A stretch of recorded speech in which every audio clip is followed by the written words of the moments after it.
is that? Good evening, everyone, and thank you for coming out. I know it's not the best of weather, but we're supposed to have a good weekend. So that's Indigenous philosophy refers to having one resource that is shared by all, and that's Lake Ontario, and the importance of always leaving some for others. We are honored to begin this meeting by acknowledging these great lands, treaty lands, and territory within the Mississaugas of the Credit. Lands cared for over thousands of years by Anishinaabe, Huron-Wendat, Haudenosaunee, and Ojibwe Chippewa people, home to the Métis and territory of the Mississaugas of the Credit First Nations. We are grateful to live and work here, and how lucky are we? And we take this opportunity to pay our respect and appreciation to both the first inhabitants and subsequent generations who share this goal and realize we have much to give. So, I think we've got relatively full heads at this point, so we're going to start the meeting. My name is Mary Simpson, President of the Town Port Credit Association, and together with Mary Furlan from the Credit Reserve Association and Grace McCallum from the Compass Food Bank, we will be your moderators this evening. We have reps around the room who are able to assist if you're looking for a seat, having trouble hearing candidates, or need help with accessing the elevator. Tonight's debate is being live streamed for real-time viewing and recorded for posting to our individual websites. Any recording or video equipment used by members of the audience must be operated discreetly, and we ask that you take a moment to silence your cell phones out of respect to the other residents and to our candidates as well. I also wanted to take this moment to introduce our school trustees who are in attendance tonight. And I just need to grab my list.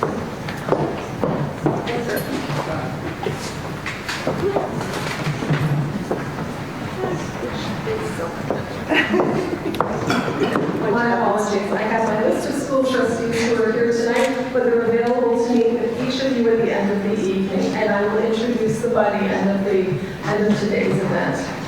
Now, prior to the start of this meeting, each of the candidates has drawn a number which will determine their order of speaking for both the opening comments as well as their closing statements. Our timers are Donna D. Toth from TOPCA and Nick Dell from the Credit Reserve Association.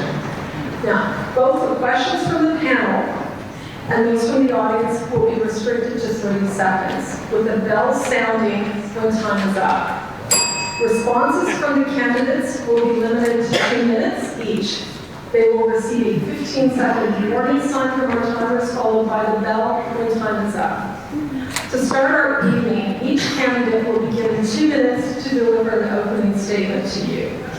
Following that, our panel will ask a series of 4 questions that have been pre-shared with the candidates in order for them to provide as fulsome a response as possible. We then open the mic for you, the residents, with questions, then back to the final 4 panel questions, with time following that for more resident questions. At the end of the evening, each candidate will be given 2 minutes to deliver their closing remarks. This is your opportunity to ask our candidates the tough questions, and they're here to answer them. But let's keep it civil and respectful for everyone who's come here tonight. At this point, I'm going to pass it over to Mary Furlan from the Credit Reserve Association, who will introduce the candidates and begin the debate process. Thank you, Mary. All right, we have drawn numbers, and the first lucky candidate is Andrew Gassmann.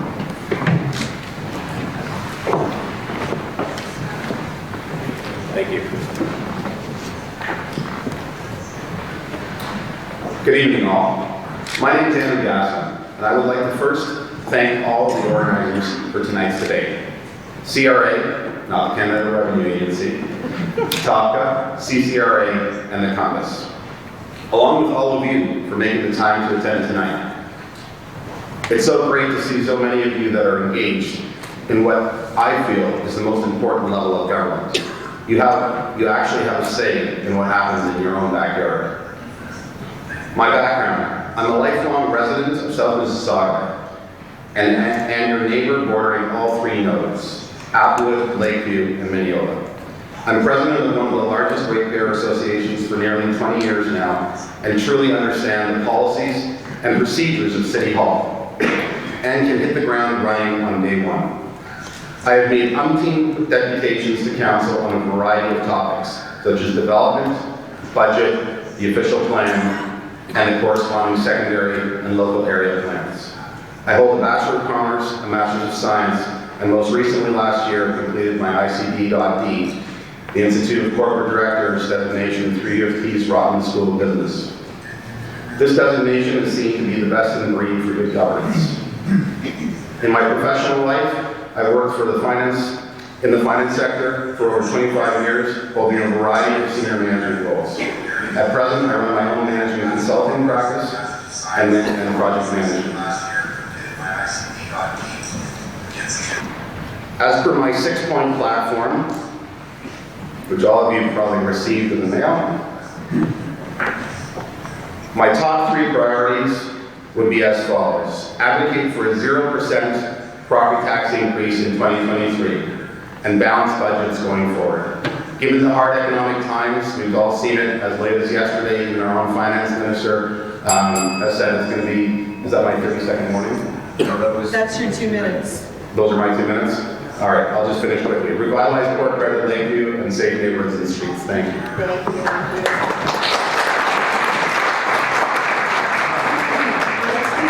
Deborah Goss.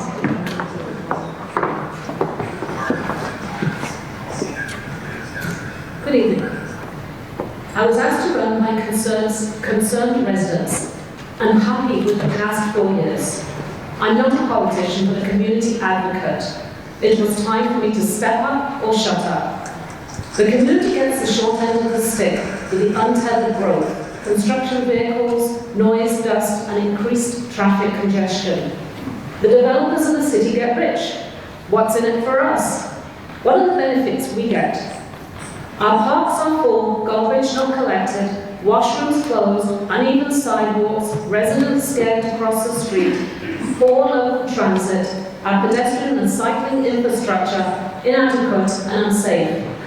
The incumbent has been outmaneuvered time and time again, opposing everything but losing council votes. The rest of Mississauga decides what is built here in Ward 1, not us.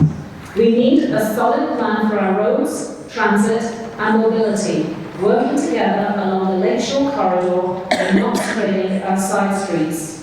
The safety and security of residents should be paramount.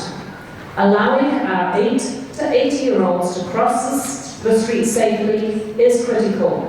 We see the rise of car thefts, break-ins, vandalism, homelessness, food insecurity, and precarious living with unaffordable rents.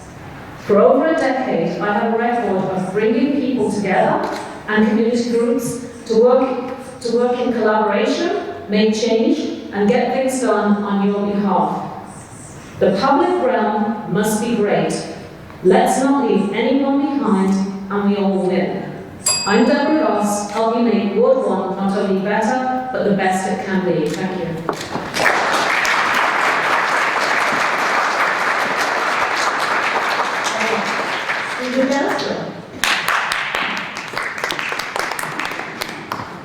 Good evening, everyone. And I wanted to thank the Ratepayers Associations of Port Credit, Cranberry, Cove, and the Credit Preserve, and the Compass, of course, for hosting this evening. I'm a lifelong resident, and it's truly been an honor to serve you. In keeping with the format of this evening, I'll give my top 3 priorities for the board and tonight's discussion. Number 1, the Lakeshore. We all recognize and realize that traffic on the Lakeshore is an issue. We have to get it right for the phased-in mixed-use developments happening in Whitewater, which will take over 10 to 15 years to complete, and Lakeview, which will take approximately 20 to 25 years to complete. I've already set up a working group to work on the Lakeshore corridor issue, as I feel the Lakeshore Connecting Communities proposal by the city as it stands is a flawed document. Number 2, development. There has been a conflict and emerging that has been between the province and the municipality that started changing in 2019 regarding what the goals are, with provincial emphasis on increased density and intensification. While I support reasonable and responsible development, I will continue to fight against unacceptable development proposals. Parks and waterfront. Number 3, we're at an exciting and critical time in our ward and our city's history. The future of the marina, saving of the Port Credit Library, the exciting pedestrian and cycling bridge over the credit, and in 2023, the outdoor refrigerated skating path in Memorial Park, to name a few, are coming to fruition. And work is well underway in bringing over 145 acres of new waterfront parkland and conservation areas to our community. I'm looking forward to our evening ahead. Thank you very much.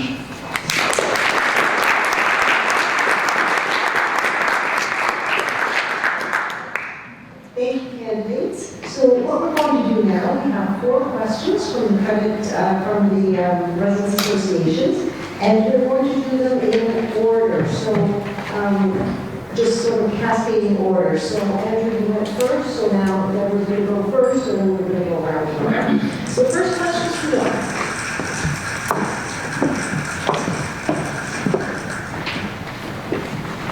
Hi, my name is Donna Evans, and I'm representing Cranberry Cove Ratepayers Association.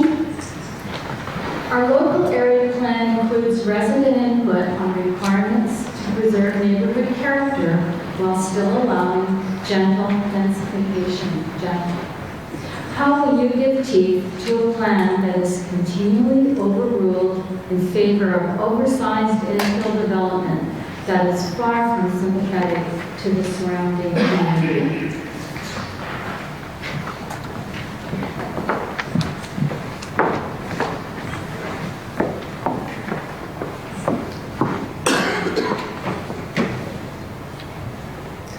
Having worked on the finalization of the Lakeshore local area plan in 2015 with staff, and at approximately the same time as the Port Credit local area plan, this is close to my heart. It was 5 years of community and staff working together on a compromise. It is disheartening and frustrating for the community to work through these plans to then not feel so good when they're ignored. In the past 10 years, houses have been built either side of 9 small, modest 1.5-story homes, housing in some of these houses 1 to 3 people. Why are we so focused on building larger homes? The city permits these builds with little thought to the effects on the surrounding properties and the environmental impact. The planning department needs to hold firm on our local area plans. We have a committee of adjustment that appears overburdened, especially after COVID, with planning applications. We should consider splitting the committee of adjustment into north and south of the city and focusing on the understanding by them of our local area plans and how we can do things better.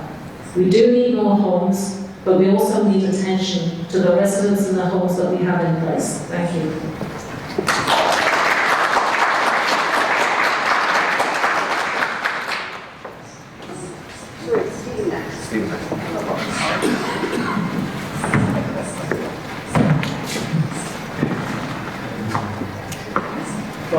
I maintain that our official plan, and especially our local area plans, they've been carefully done, and they've been done with consultation with residents. We have the development industry and respective ratepayer associations and citizens were all around the table at the time, and we should be keeping them. I have and will continue to advocate that legislation at the provincial level, as it was formally proposed in the bill called Preserving Existing Communities, is more relevant now than ever before. Its intent, where the city has an official plan, local area plan, had met their growth targets, that when a proposal comes forward in an existing neighborhood, council's decision is final and the applicant cannot appeal to the Ontario Land Tribunal. And will continue to advocate for this position. And I must say as well that, when we have our plans, they also need to be kept current with relevant provincial and current legislation, because otherwise the Ontario Land Tribunal is a very vicious animal. So that's really where we're at. Thank you.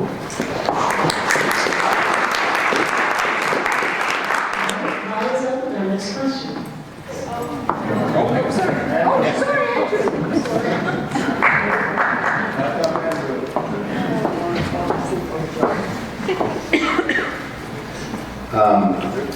Local area plans and secondary plans should always be referenced and adhered to. If they're out of date, just as Councillor Dasko mentioned, they require public consultation to ensure that communities have their say and input to future plans.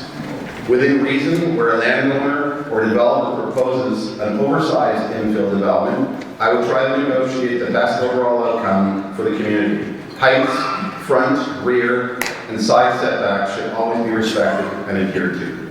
Thank you.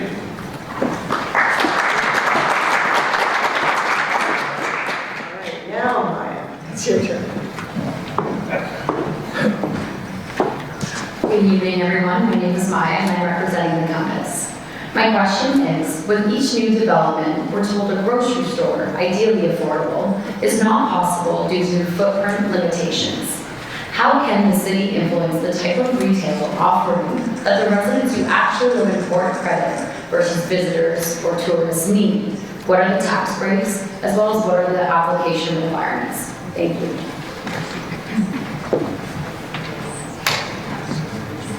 All right, Stephen. I'm up first? Yeah, all right. Well, I think the question really is on the affordability on the grocery side, right? So, well, I think as the Town of Port Credit Association is very well aware, and a lot of residents are aware, that's one of the first questions I ask of any potential developer coming into any of the communities, that what does this look like in terms of getting a grocer, especially a discount grocer in the community? Brightwater will be receiving a grocer, and while not on the affordable side, unfortunately, that's been determined so far. I keep pushing forward for that, and also looking outside of, a lot of folks are looking at having no frills, and I don't think we should be stuck at no frills. We should keep our options open, and this is what I keep asking for. And there is actually another European outfit too that I've been looking into to see if we can get an affordable grocer here, because especially with what we've seen on the inflation side and even before that, an affordable grocer is very much needed in our community. Thank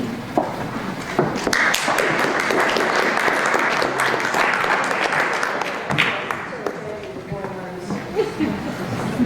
It's like musical chairs. Again, a very hot issue, and right up my alley with my fiscal conservative platform. Inflation is out of control. We see it in the press every day. I've had folks tell me that they're skipping grocery bills. They're going to Costco every 3 to 4 weeks, and what used to be every week. With the loss of the local no-frills store in the heart of Port Credit, we do need more grocery options. While I'm not in favor of a tax break for the Loblaws of the world, some developers are open to providing commercial spaces on ground floors so as to supply more retail options for residents. At times, this may simply mean negotiating with them in return for an extra floor of heights. Thank you.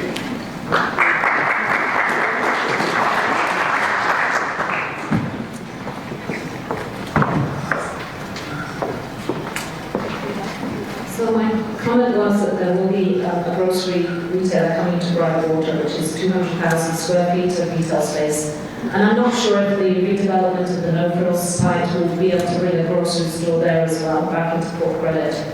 Sadly, building an affordable grocery store in an area where the highest real estate in the city is not easy. The province and the Ontario Land Tribunal have removed our planning tools to plan properly. How can we push back on this? There is a need for progressive public investment during redevelopment. How can our city lobby corporations like the Metrolinx ground floor spaces or lobby Canada Lands as part of the deal? The lawn bowling site is already lost. How can we further this, and how can we speak to this by lobbying? Thank you.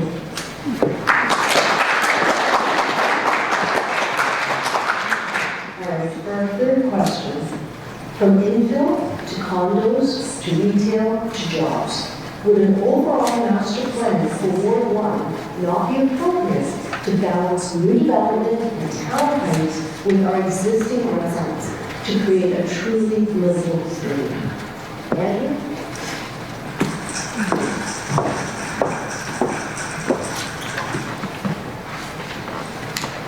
Thank you. Another excellent question. And I spoke to this at Monday's debate.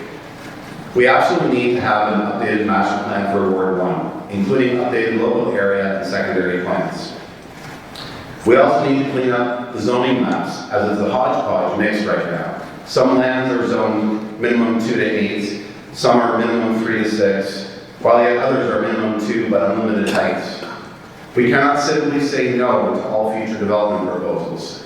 We need consistency along sections of corridors, especially if we want to preserve the port in Port Credit. Thank you.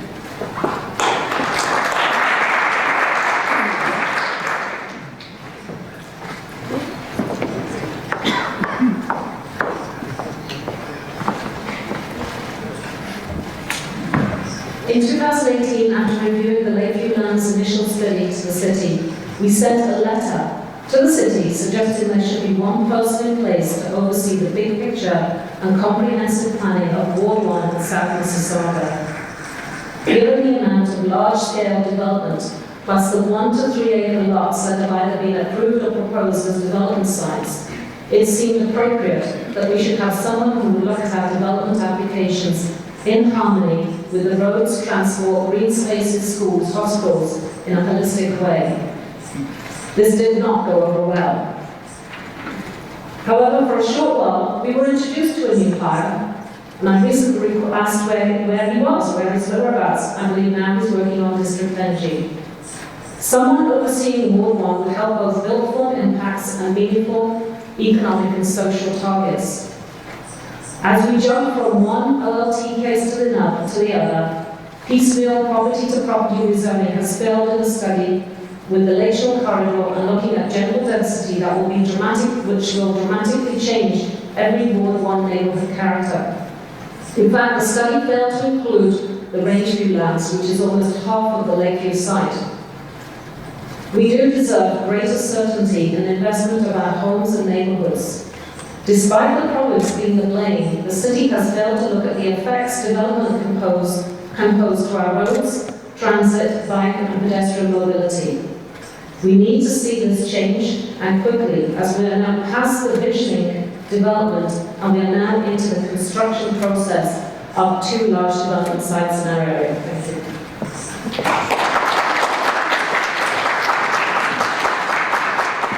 Thank you, and thanks again for the question, and a little bit misleading as well, because master plans, you can, they're a little bit of a different animal when it comes to what we have here. We do have master plan communities, such as we have with Brightwater, for example, but to do an entire area as such, as was asked in the question.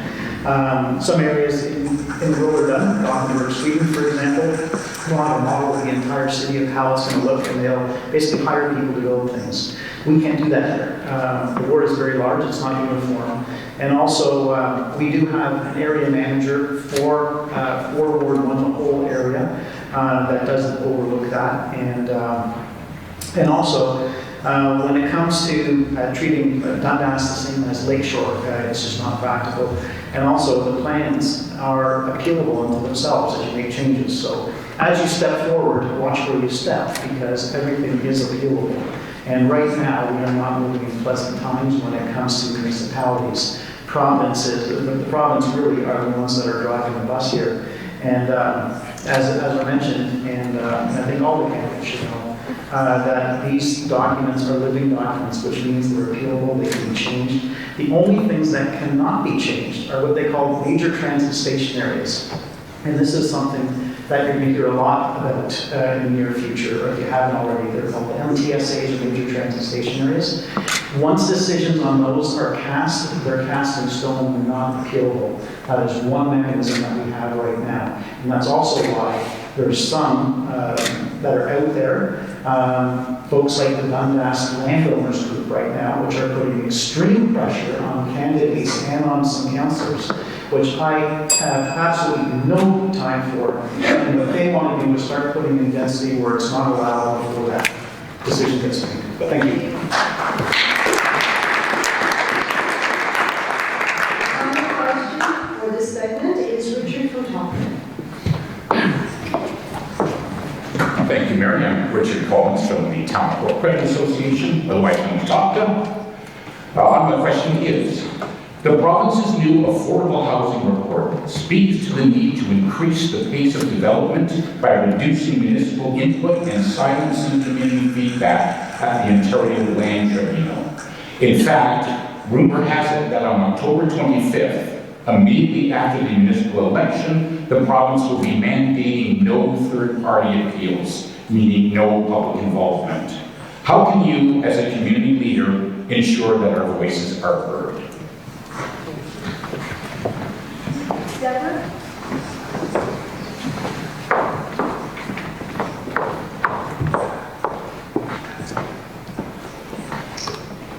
There was a housing affordability task force report released in February 2022. However, their recommendations were not upheld in Bill 109 for the withdrawal of community consultation. The bill does have significant impact on the city's ability to review applications in a timely way, and will have the impact on the need to retain more staff to undertake the review of the development applications in order to minimise application fee refunds. There's a 120-day deadline for when a planning application is brought to the planning department for zoning and LPA changes. Part of the issue is that we don't have enough planners in the planning department to get through the work, especially with the volume of development in our area. There should be a more realistic time for negotiations with developers. The leaders of our largest developers in South Mississauga will testify that community consultation has been of the utmost benefit and instrumental to their development planning being successful.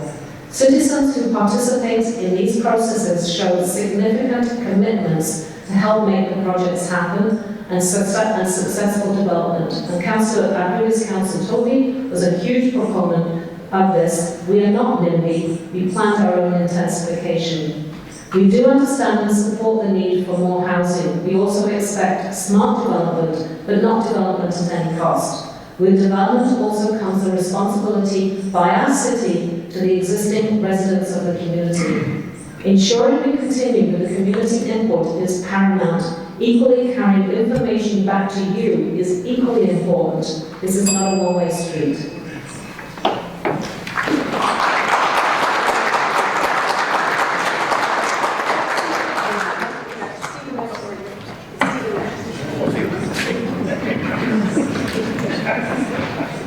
And we're living in challenging times. There's 120 days that an applicant has from the time that something is deemed complete, which means they've checked off all the boxes from getting all their reports in, from then until something can essentially be available. The province recently came back and said that this is too long. They've actually cutting it back in the new year to 90 days, which is basically next to impossible.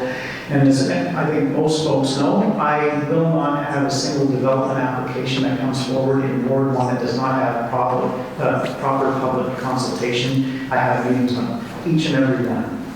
So, and also, when it comes to the affordable component, I worked with the mayor, council, and the development industry towards working on mandating 5% affordable units through inclusionary zoning. And it's over 10 stories. And I believe that needs to be implemented along with federal and provincial support to really make sure that it works. So far, that has not come in, but I've worked with the mayor and also at Brightwater, able to come in with 5% affordable units through the region appeal. And those are actually underway right now. That means 150 units and another 150 purpose-built rentals are going to be coming up.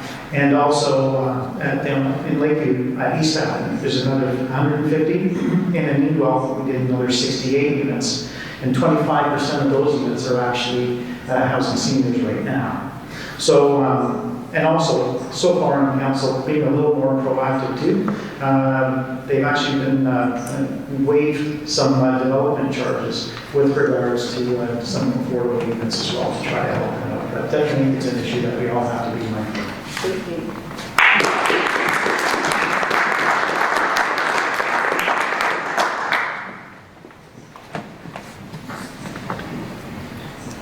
Thank you. Affordable housing is a key issue, and this is a great question. With inflation at record levels, and most residents have told me that they can't afford the huge increases to cost of food and fuel, as per my fiscal plan, we cannot afford a 6% property tax increase in 2023. Hence, I propose a tax freeze, especially coming out of COVID, and balanced budgets moving forward. As it relates to the need for increased pace of housing supply, I would negotiate strongly with the developer to receive the maximum community benefits. For example, parkland, amenities such as community centers, beautification via VIA funding, etc. The goal here is to minimize appeals to the Ontario Land Tribunal, OLT, Ontario Land Tribunal, formerly known as the Ontario Municipal Board, and not have LPAP impose more densification than originally proposed. Councillor Dasko has almost said no to every development application along the major nodes of Lakeshore, here Ontario, and Dundas, and not wanted to negotiate. Hence, developers simply appeal to the OLT after the required 120-day waiting period. This leads to increased legal costs for the city, and more often than not, a loss for the community since additional heights, massing, and densities are approved. My goal would be for developers to see the benefit of working with the community instead of going to LPAP. Everyone needs to work together to come up with the best results. Developers are concerned about their bottom line, and the community has other interests, but it is possible to find common ground. Thank you. 30 seconds to that. Thank you. Well, I will say to that, I say no because what has come forward is not right for our community, it's wrong, and you have to stand up for what you believe in.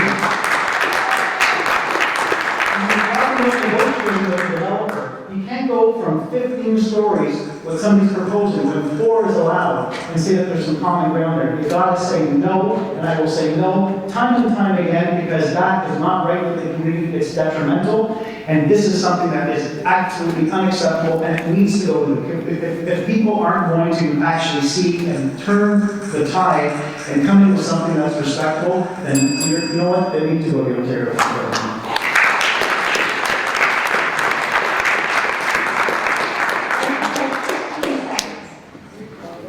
15 seconds. Well, Councillor Dasko, guess what? The province is going to overrule you every time. And the community gets nothing. And they're not coming with 15 stories, they're going to come with 40 stories. Deborah, you want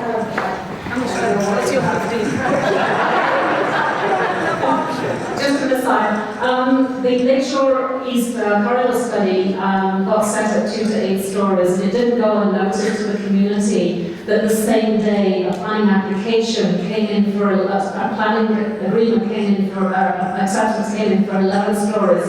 So it doesn't matter what you do there. That you set the limit.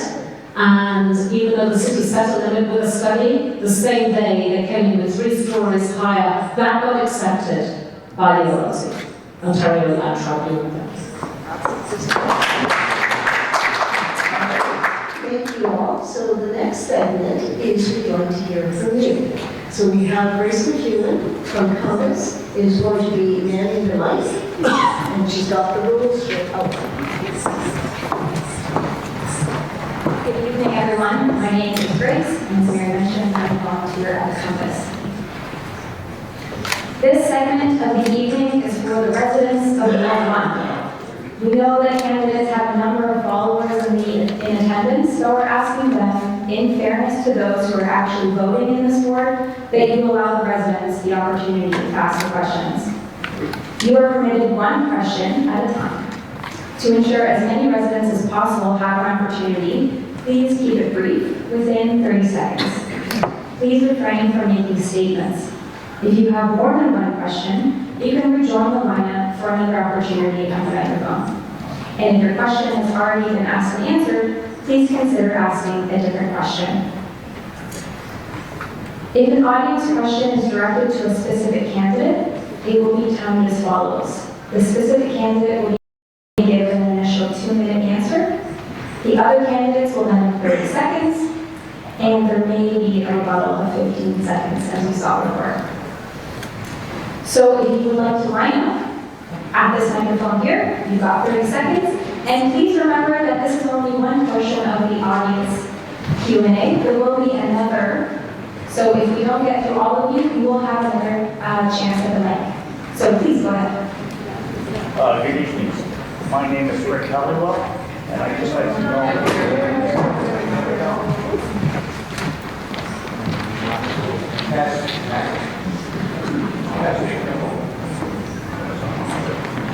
Switch mics.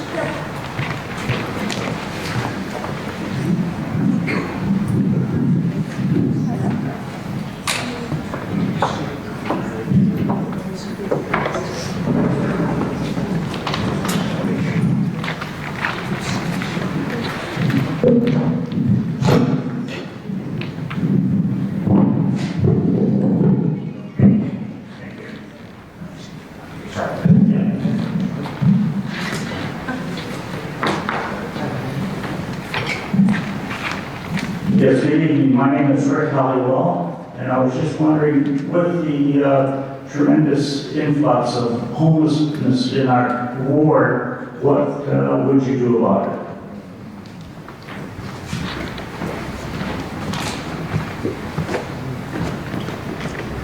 Please, as you'd like, come up and answer the question. We've got 2 minutes. Donna will continue.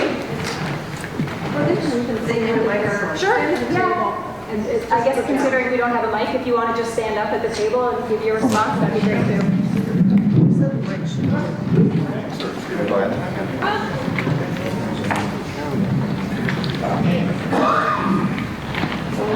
How do we do this? Okay, let's try this. Well, great question, thank you, Rick. And this is one that we've had some pressures when it comes to folks without homes over the last few years. The pandemic has actually tipped the scales for a lot of folks that had been living on the margins now that are right after. And then on top of that, we've had folks that were in Toronto in the encampments. When they were decamped, they also started gravitating over into our area. It's not a big community, word gets out pretty fast. I have had crisis workers from Peel that go out and see folks in the community on a regular basis and tend to needs. They're all very different and different unique situations. There's no one in the region of Peel that would go without having a shelter over their head at night. Sometimes it is with regards to choice, but also at the same time, we are drastically behind and have been for many, many years in terms of where we are for housing. And this is where we're playing a lot of catch up right now. And this is where you're seeing things like inclusionary zoning, et cetera, that are all getting worked on. And right now, what's underway in Ward 1 alone is we have over 300 units that are underway to house folks. But the need is dire, absolutely. I see at the Compass on a regular basis that is the case, and I know that we live in an incredible community where everybody's pulling together to make sure that people do get the help that they need.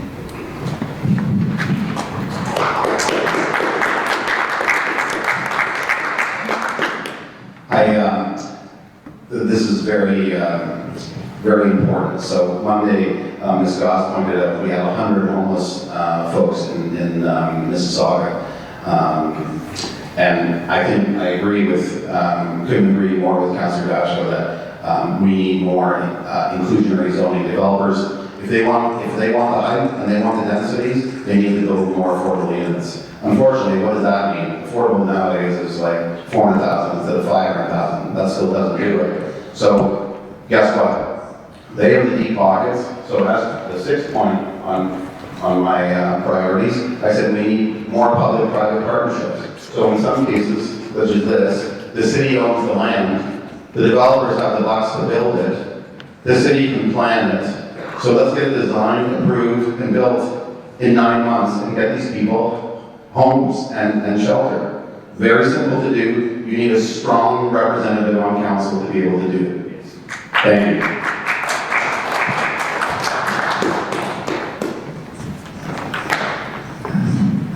Thank you. Over the summer, as one of my final tasks as president of the Ratepayers Association, I spoke to inclusionary zoning, planning and development, and I asked staff to provide the actual yield of of the number that they were talking about, and I was absolutely shocked when I heard that the yield for a year was 100 units, which is a drop in the ocean. I was so taken aback, I used the word pitiful. This has been going on for decades, and we can blame the region, we can blame City Hall for not moving ahead with more affordable housing. It's not just the last 4 years, this is the last 20 years. We're attempting to increase the housing stock of affordable housing in some of the most expensive building areas of Mississauga down in Ward 1. Having found for seniors housing for almost a decade in two locations, I spoke to East Avenue in 2014 and sent a 6-page report to council 2 years ago. Nothing has happened. We're now at $90 million to build 150 units where the province or the region already owns the land.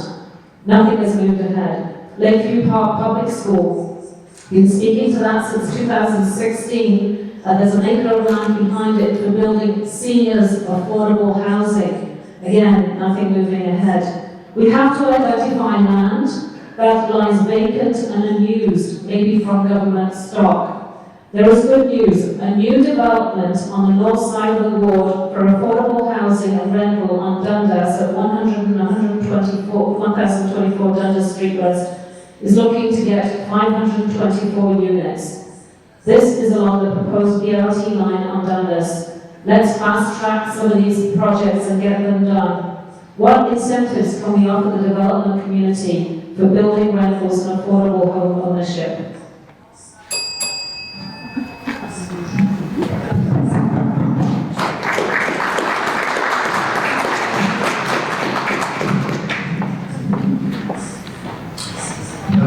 Good evening.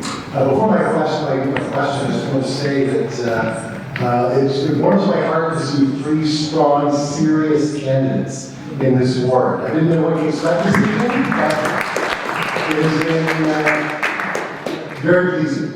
But to my question, I have 2 young, teenagers, late teenagers. I hope that in the coming decade they will launch as adults and buy their own homes in Mississauga. Right now that seems very unlikely because their prices are so high, and it seems to me the prices are so high because the supply is so low. There have been a few disparaging remarks this evening about buildings as high as 10 or 20 or 40 stories.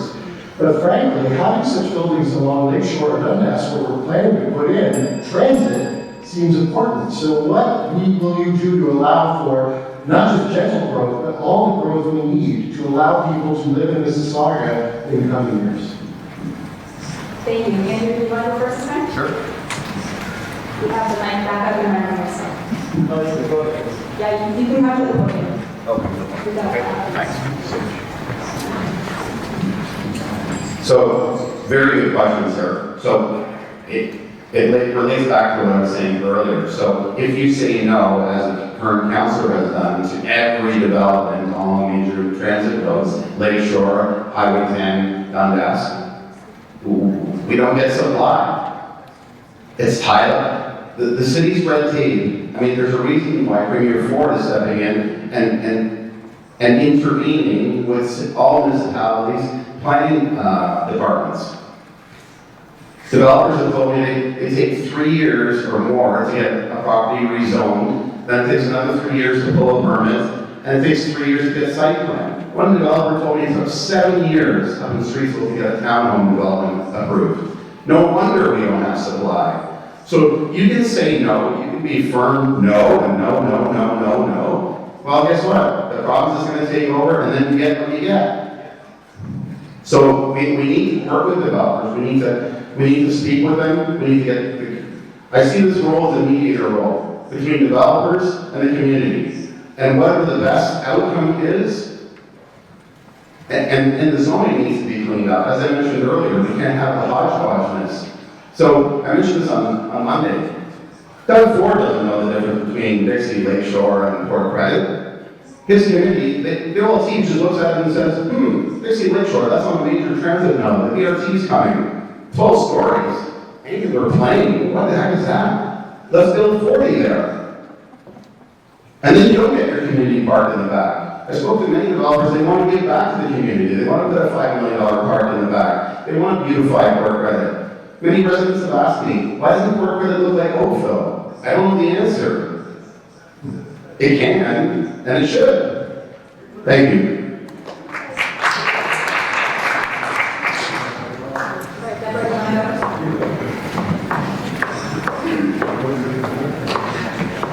Ward 1 is a community award that's planned its density for 16 years. We have met the low end of the guidelines for what we need in density along the MTSA route and on the south side of Lakeshore. You can't have density everywhere. People have to move. We have a lake on the south end. We can't get out. We know we have no 360 degrees area to get out of the area, to get out of this area. So we have taken the density. We can get more with gentle density. We can get a lot more. But with that comes other issues, parking issues. I can attest to having 4 boys, 3 living at home with us, all working, all with their vehicles. How do we park the vehicles? And a lot of people are running to this. I spoke to many people as I was canvassing around the ward. So there are other problems that come. We also have seniors that would like to move. They can't afford to move. They can't leave their homes because those are the affordable homes they moved into 15 years ago. So how do we deal with that? We need to look at this in stages. We've taken our growth down in South Mississauga. There's plenty of spaces elsewhere that we can also intensify. And we need to look at gentle growth and how we're going to move ahead with that. But we also have to remember that people have to be able to drive in and out of the area. And transit isn't coming anywhere soon. Thanks.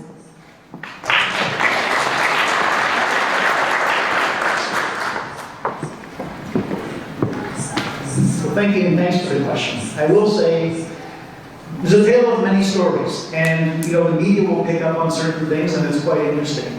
The city of Mississauga, some might know and some might not know, the city of Mississauga alone has 20,000 approved but yet to be built units.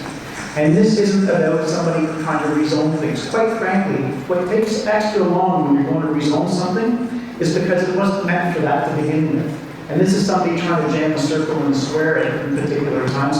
One of those is right now up on Dundas. And on Dundas, it's meant for an employment area. 9 stories.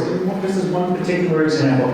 Mother Parker's, people might know. It employs 700 people. It's a tremendous operation. Has been there for 100 years. Just north of that, there's an airshed issue.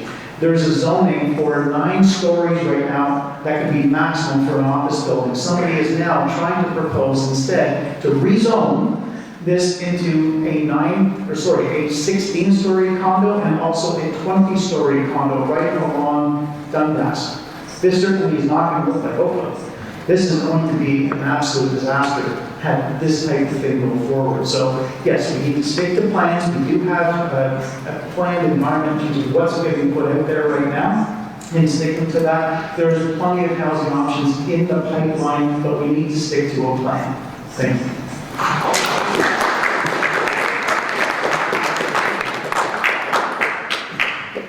Sure, you've got, I think, 30 seconds. We kind of touched on this on Monday night. Councillor Dasko refers to the Mother Parker's on Dundas, which has a coffee smell, and it's an industrial zone area, and landowners who want to convert their industrial zone land to residential to build purpose-built rentals and build affordable housing. And he says no. Why did he not say no to Lakeview Village? When I first looked at the plan, I thought it was a great plan. Lots of gloss, lots of glamour, looks great. Then a resident told me to look at the topographical view. It's right next to the Lakeview Water Treatment Plant. 3 open pools of raw sewage. You don't put 8,400 residents next to poop, Councillor Dasko.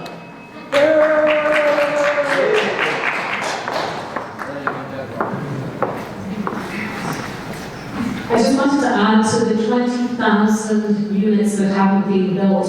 We have 10,000 houses in Mississauga that are not lived in. How many empty houses do you see in your area? Housing has become a commodity, sadly, and this is where we see that the places that could take those extra people that are sitting vacant, and this isn't a Mississauga problem or a Canadian problem, this is a global problem.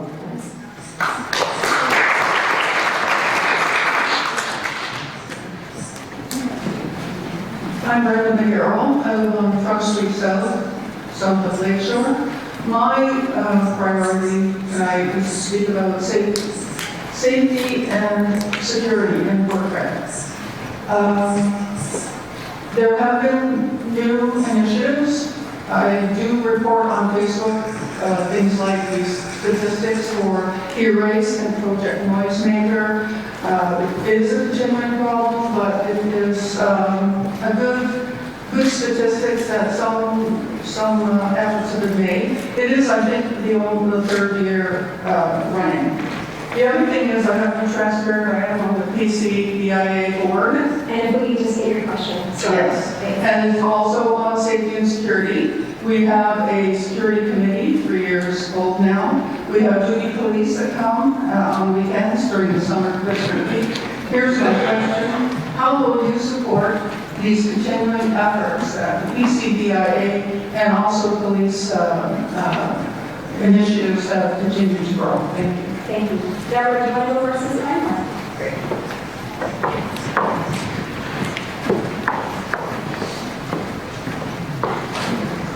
I work for a forestry company.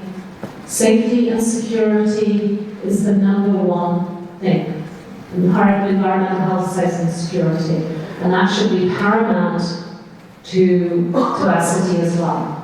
So it's imperative that we look how we can assist and have traffic calming on Lakeshore Road, how we can make the 8 to 18-year-olds crossing the road safe and secure.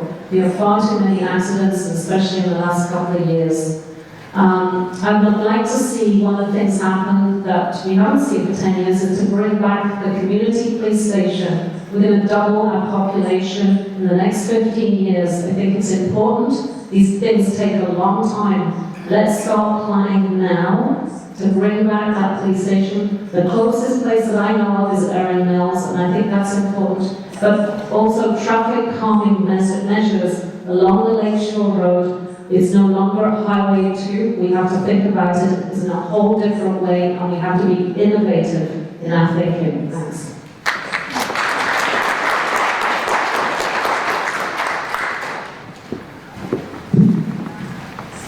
Thank you, and very much appreciate the question because it is it's one that we work on at the BIA on a regular basis, I must say. I work quite a bit with Sergeant Watson, and Sergeant Watson has been assigned down here. A lot of the work that's been done is a work in progress, absolutely. The paid duty program has paid significant dividends, but we do get regular reports that do come out on that in terms of the Lakeshore corridor itself. There's also police on bicycles that we do have down here as well. And also, I have been speaking with Sergeant Watson and with Chief Nish about having some more permanent, longer-term presence that's down in Port Credit as we continue to grow and then address issues. And also been in direct. I've been advocating for quite a while. We've got a petition as well that's asking for some dramatic changes to modify the mufflers, which mufflers also would go with speed. And this was two that I passed, one in the city, one in the region, unanimously done at the region, asking for the mufflers over 80 decibels to be banned, and also for minimum fines of $500. Currently, the fines right now, you'll be very sad to be here, are $85, and nothing says that you have to take anything off the vehicle. So this is Project Noisemaker. The police are out there doing their best to combat this, but at the same time, they don't have the tools to deal with. So we need to make sure that they do end up having those tools also to deal with. Thank you.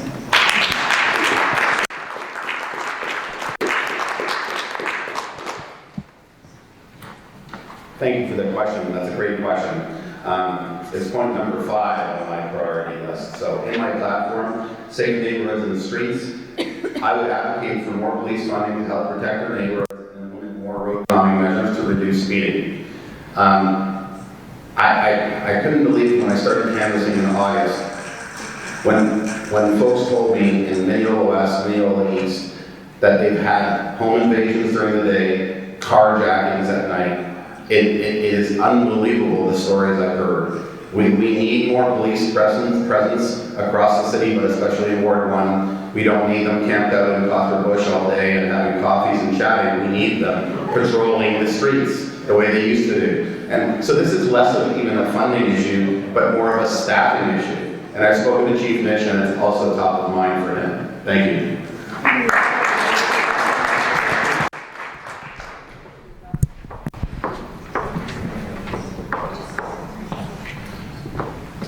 So very quickly, I had to actually during the summer. And we were told by the police officer there were 2 patrol cars, each with 1 officer between the Portrait Lighthouse and Queensway and the Etobicoke Creek, which I was quite taken by that.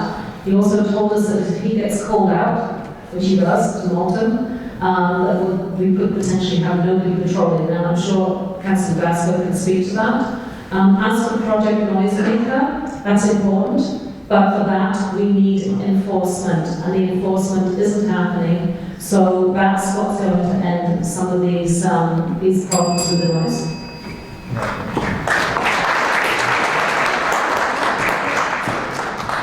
Just very briefly, I'll mention with regards to Project Noisemaker, yes, the enforcement is being done. You should actually check out the statistics.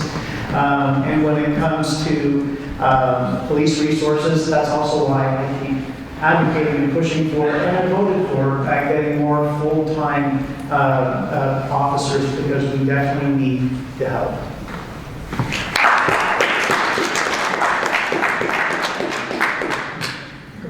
Thank you. Chris Mackey from Cranberry Cove. And first, I should like to say I appreciate all 3 candidates running for council. It's not for the content. Apparently there have been 7 pedestrian and cyclist deaths on Mississauga roads in 2022 to date. As I get older, it takes me longer to cross the road. What infrastructure improvements would the candidates support in order to improve pedestrian and cyclist safety on Mississauga roads, and how should these improvements be funded? Thank you.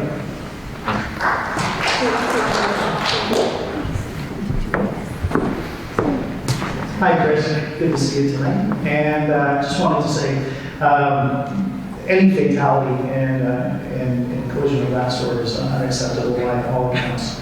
One of the measures along Lakeshore alone is something that I've been working with our staff and just pilot projected, and that is right at State Bank and Lakeshore, and that's an advanced pedestrian crossing that has started there. Also, speed reductions on Lakeshore throughout all of our communities, right across Ward 1. We went from a 50 default speed to a 40. We come in with new traffic calming measures of a whole abundance of ways. Are we done yet? No, but are we doing a significant amount of work to address the issues? Absolutely. Also acknowledging that we've got an aging population, but we've also got a young population. Also during COVID, it became more and more apparent that people want to get out and be safe outside, and this is something that I work on tirelessly, and I work on with our communities, with our ratepayers associations, with the police, and our traffic calming staff as well. And let alone, since I've come along, we've actually put in, and this is working with communities directly, we put in over 30 stop signs where people find the most necessary to get people across the road in a safe capacity. So it's a work in progress, but definitely we've done an awful lot between slow streets, traffic calming lines, flexible bollards, things of that nature. Very much top of mind, and actually we've got a handful of streets that, not big on them, but they were necessary where we're getting some speed humps that are going in as well. So thank you, Chris.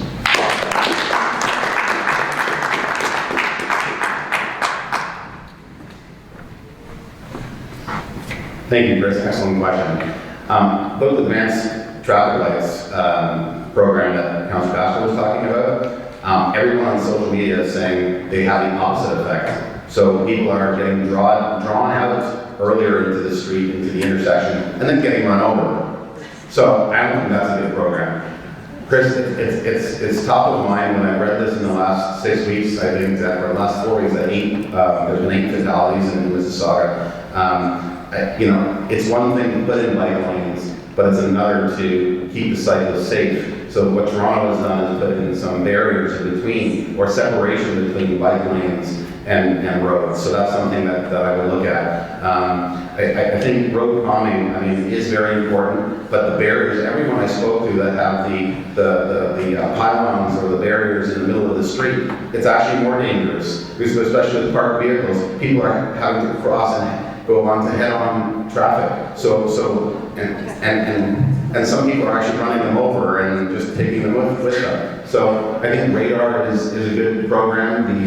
The reduced speed, 40 and 50 kilometers in school zones, is definitely good. But we can't have people just push over the radar box. They need to be secured with concrete, and the fines need to be increased so that it deters people from speeding. I hope that answers your question. It's not a perfect solution.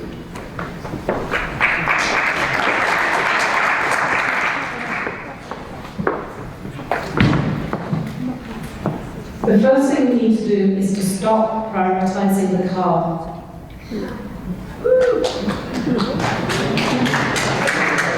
Signs don't stop people at speed. I can tell you that right now, and Andrew's right. Walking around and canvassing, people are telling me these signs, these changing signs have not helped. Lakeshore Road is just a nightmare for people going through stops, through the red lights. It's just becoming a real frustration. I have 4 children, 3 of them drive on the roads or walk on the roads. Your heart stops every time you hear the sirens on Lakeshore Road, and I know many of you will be listening to them, and we know how much they've increased.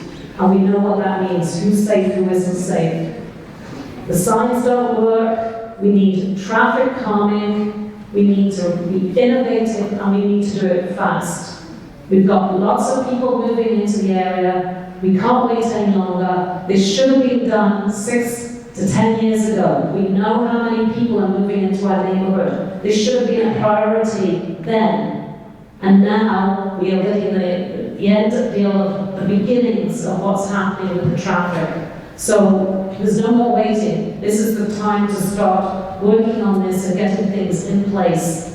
And I'm sorry, but the signs don't work for speed as they do anyway. And it's affecting every one of our small streets. Our side streets, it doesn't matter whether we live in Mineola West, East, South Service Road, Cherry Bell, every single one of them is being affected by the major traffic on the main streets. It's affecting all the side streets and the safety and security of everybody. Thanks.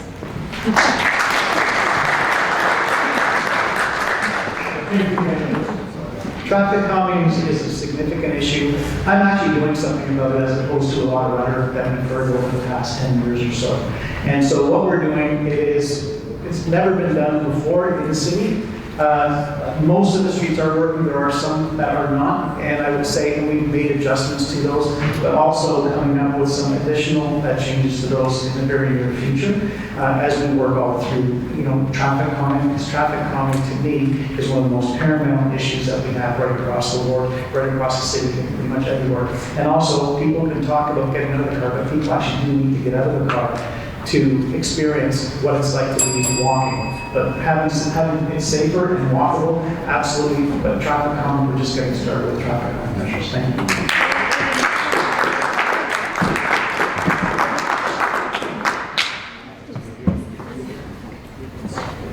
There are many examples around the world of cities that have far more density than ours. All we have to do is search the internet. Traffic calming exists throughout the world very successfully. We just have to get on with it.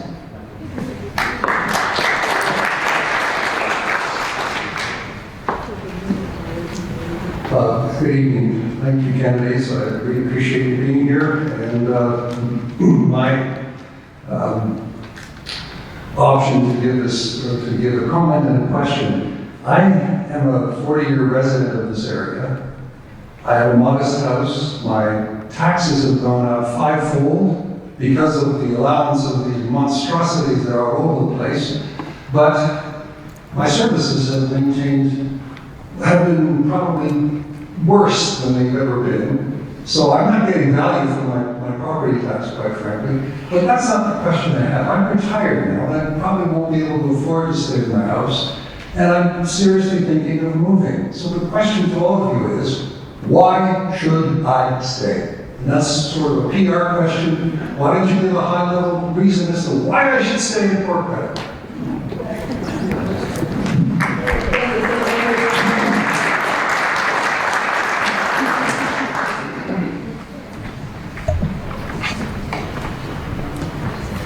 Thank you, sir. That's an excellent question. And again, since I'm the only candidate with a fiscal platform, I think you have almost no choice. I went with the right choice, but there's no choice. So the city, based on, how much time do I have for this? 2 minutes. Excellent. So the city in 2000, through the pandemic, ran all their buses empty, and hence, due to diesel costs tripling, are in the hole $70 million. Now they want to pass that on to the taxpayer to the tune of 6 to 9%. The article's in the Mississauga News on the back of my flyer. It's just factual. It's just, it was one of the major reasons that made me run. Having a strong finance background and having worked for the banks for almost 30 years, I thought to myself, there's got to be a better way to balance the budget and just find operational efficiencies. In 2019, I did a deputation, care of my own RA and myself at council.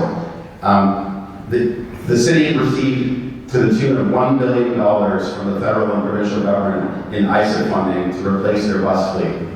Instead of electrifying their fleet to save, at that time, $50 to $60 million in diesel fuel, they opted to go with diesel hybrid buses. Well, sure enough, 3 years later, diesel prices are triple, and now that's probably a savings of $120 million. Poor operating decisions. This is like a board. The council is the board of the city, and you are the shareholders. The taxpayer is the shareholder. So why should they, through their own bad fiscal plan, poor operational decisions, and bad fiscal management, pass that on to the ratepayer? And by the way, it's not a one-time deal. They increase 7 to 10% next year. That's perpetual. So on an average tax bill of $10,000, now that's an extra $1,000 a year over 10 years. And then those increases on that as well. So I feel for you. The reason you should stay, Mississauga is a great place to live. And I think with the proper fiscal management, we can keep your taxes in line.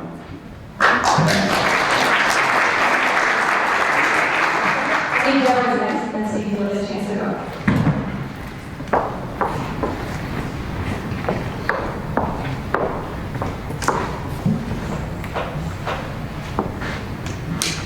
Andrew's such a downer.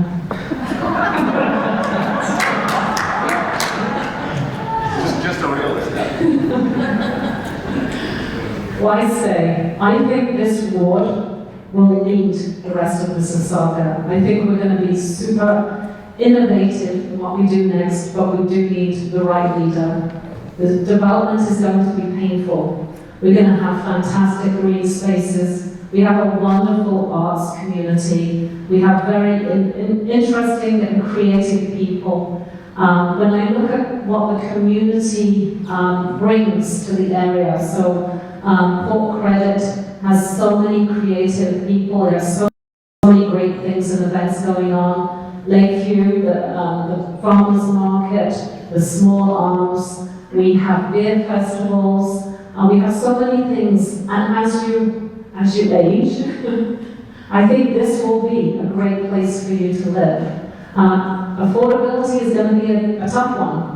And this is why I believe we really have to think strongly about how people can stay in the area, how we can maybe have some programs with rent-to-own situations to try and keep some of the young people here as well. It's not just the seniors. We want to keep our young people around.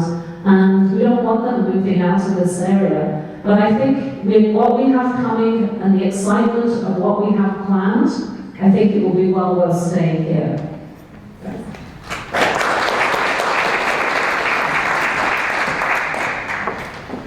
Well, thanks for the question. And I must say, the affordability issue is certainly one that comes up time and time again.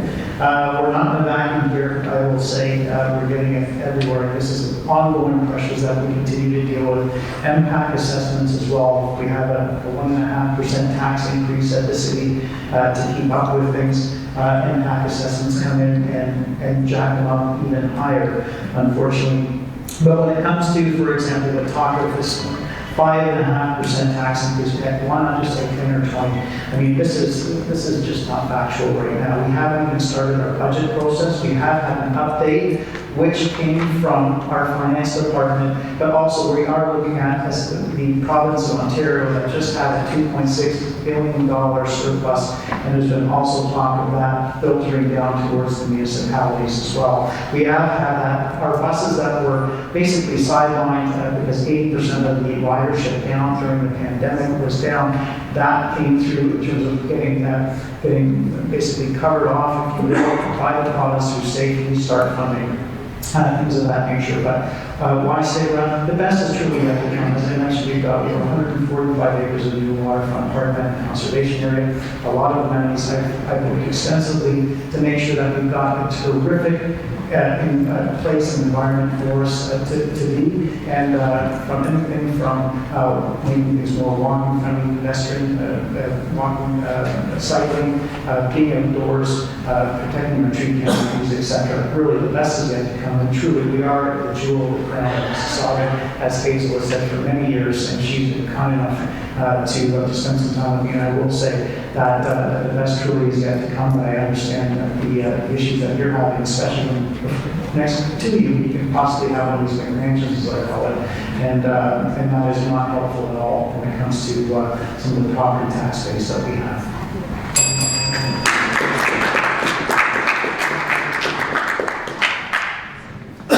So, Councillor Dasko, this is not something made up. This is just in the Mississauga News this July.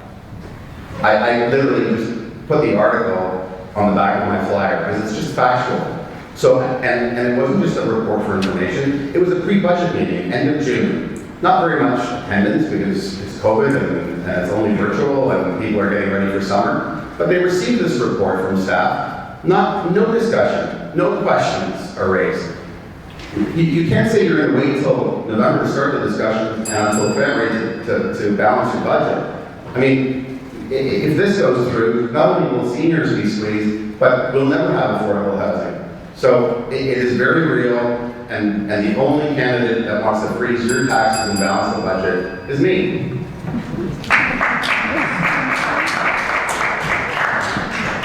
Just want to be clear, that was actually an update, an information update that was provided exclusively third party only. That was not to start any sort of pre-budget consultation at all. That is coming. Thank you.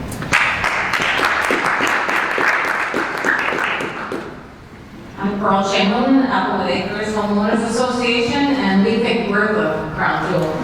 Anyway, enough for credit topic development. Many members of council have been there for many, many years, as we all know.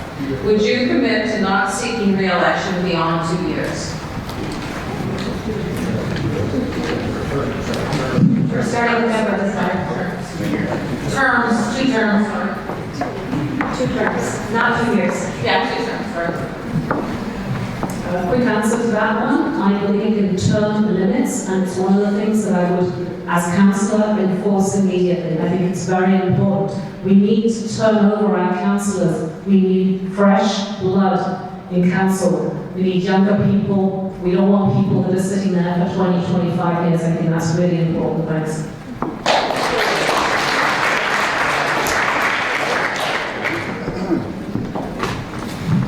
Hi, everyone. You're right. Applewood is a crown jewel. We've done a lot of work since I've come in to help make it one of those crown jewels, and proud of that. And I would say, when it comes to term limits, everything has to be looked at in terms of what you have to offer. Do you have something to offer over 4 years, over 8 years, over 12 years? If you have something to offer of value and you deliver for the community, that's what you have to look at. And I will say there are some people that definitely have outlived their time, for sure. And then there's others, quite frankly, that are extremely effective, and you want to have them at the table. And right now, especially right now, during these times we're going through, you need to have some strong experience on council.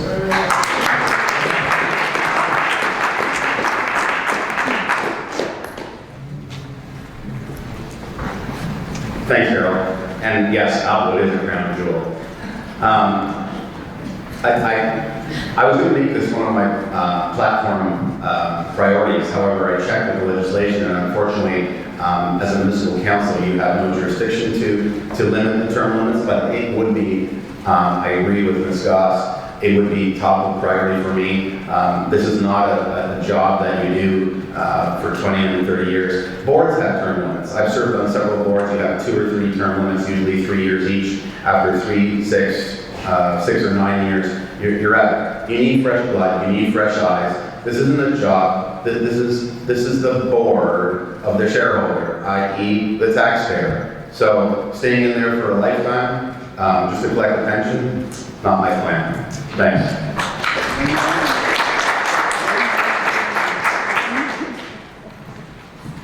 Thank you. My question is just simple. Other cities like Cambridge restrict where election signs can be placed due to select streets. Mississauga looks a mess now with all the election signs, not to mention the negative impact on the environment. Would you support a Mississauga bylaw restricting election signs to select streets? Stephen, you're up first. I think it's an interesting question, and each municipality, 444 municipalities right across Ontario, they all have their own different ways to do things. Also, you have to look at the enforcement component. People have talked about how do we get things enforced. You can have rules, but how do you enforce them? One rule that the city actually looked to do was that we could have no more than 1 election sign per property. That had to be changed pretty quickly because during the provincial election in June, they were plastered right across the entire city. And so enforcement was completely overwhelmed. So there needs to be some significant work to be done on that before you implement something like that. I think it's worth having a look at, but what streets get picked, how many, etc. I mean, it's a complicated animal for sure, but it would need to be done with real thought done, as opposed to just making a knee-jerk, quick bylaw that ends up becoming absolutely useless, quite frankly. But yeah, I agree. In some areas they tend to be put up on development properties, on hoarding in particular areas, and plastered on the side of grocery stores, or whatever it is. But I think if people also request them, and people say that they would like a particular candidate's election sign in front of their house, then I think they should also have that right as well. Thank you.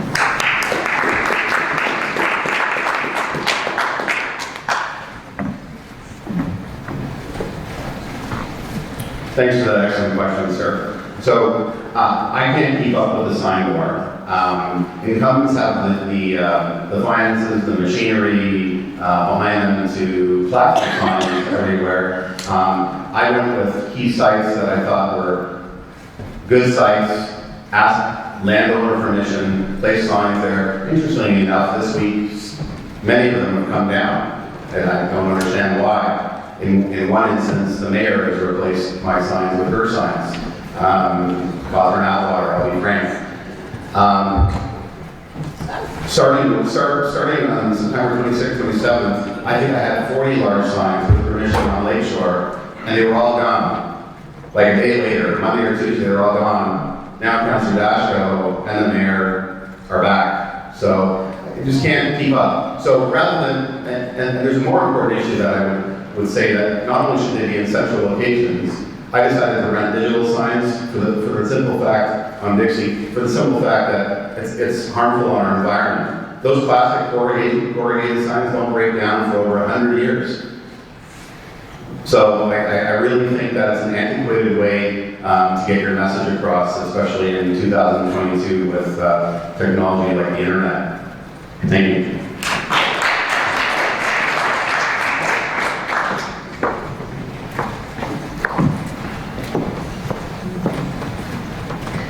I really dislike sign pollution, and that's what I feel we're in right now. It upsets me.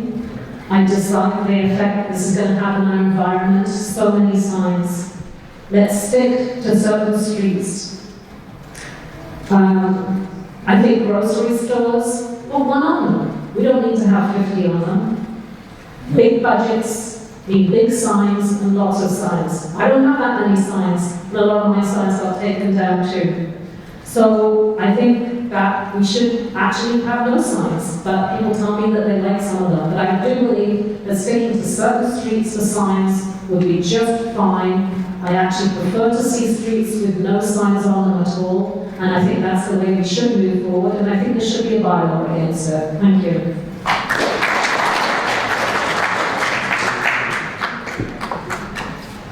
First, I'd like to say, you know, the ones that take signs and remove them, it's when they're in the wrong place, quite frankly, and that's what city staff will do. So trying to restrict them to certain areas and things like that, that's what you're doing with staff. You're having them going around to sanitize areas where they're not allowed. And if somebody else, whether it's the mayor or myself, we go in and we put signs up, or anybody, you do it, Andrew, you do it, get down, you put it in the wrong spot. We've all had our signs removed because they've been in the wrong spot. I'm not immune to that. I've had my signs removed as well. But quite frankly, if people have support out there, and you know what, if people want to have their support displayed by the residents, then they should have that way as well. We are in democracy.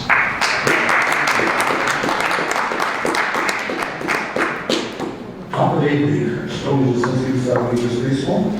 As soon as my turn to speak, no.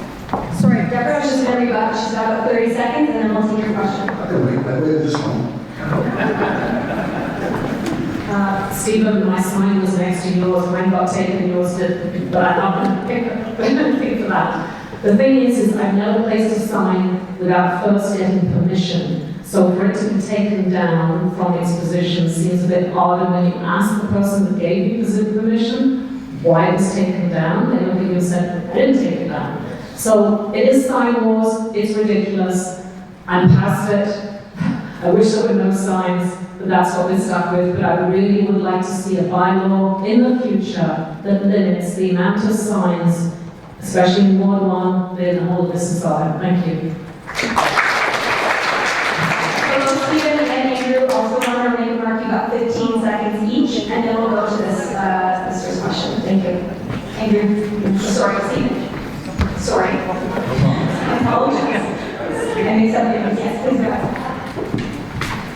Just in response to, you know, I do know in one particular case that Ms. Goss actually had her sign put up illegally because the person actually did give exclusive rights to having my sign up, and that was somebody from that particular mall that would remove them. It was not myself or anybody part of my team. Thank you so much.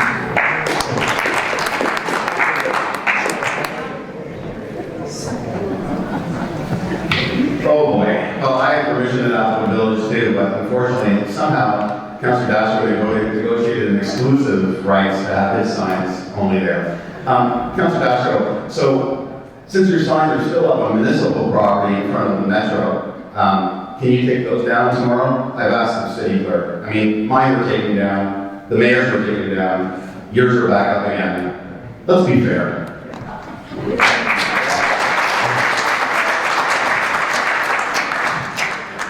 Thank you for your patience, sir. Next question. And sorry, I think we're going to end it. No, I will. The one at the end, you're going to be the last person to ask questions. Thank you. Thank you. I thought football was rough. Mine's a simple issue. It's a two-part, one for Deborah Goss, the second is for the candidates. For the last 10 years as a resident and as the Lakeview Ratepayer Director and the Lakeview Ratepayer President, you've attempted to cease activities at the local diamond at Crooks Park. If you're elected as the Ward 1 councillor, will you commit not to try to shut down the park and support the kids that are 8, 9-year-olds, 10-year-old, 11-year-old softball? Park's been in existence since 1930-something. Hi, Tony. Nice to see you. First of all, that's completely untrue. I have not tried to close baseball down at the park. I live close to the park. I'm very happy to see people playing in the park. I don't like playing after 11 o'clock at night.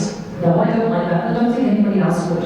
However, the waterfront park strategy of 2008 and 2019 refresh spoke to identifying, taking organised sport off the waterfront and leaving it for families to have spontaneous play. Tony told me that he was hanging on for the city to find him another location. The part of the problem with 80 Brooks Park is that it is in a situation that's been there since the 1940s when the local Businessmen's Association put a baseball diamond in, and the concern is for the safety of children who are running across the street and diving under cars. Because it is waterfront, we have a lot of people, especially during COVID, that have been moving around, and I know baseball was not during COVID, but it has resumed. And the thing is, it's very dangerous. The children play on the edge of the park, right next to parked cars, and cars that are moving through the neighborhood. The lights at 80 Crooks Park are past their life cycle, well past. And it's time that the lights were gone. And the waterfront is better used for paddling facilities, but that does not mean I want to get rid of the baseball diamond.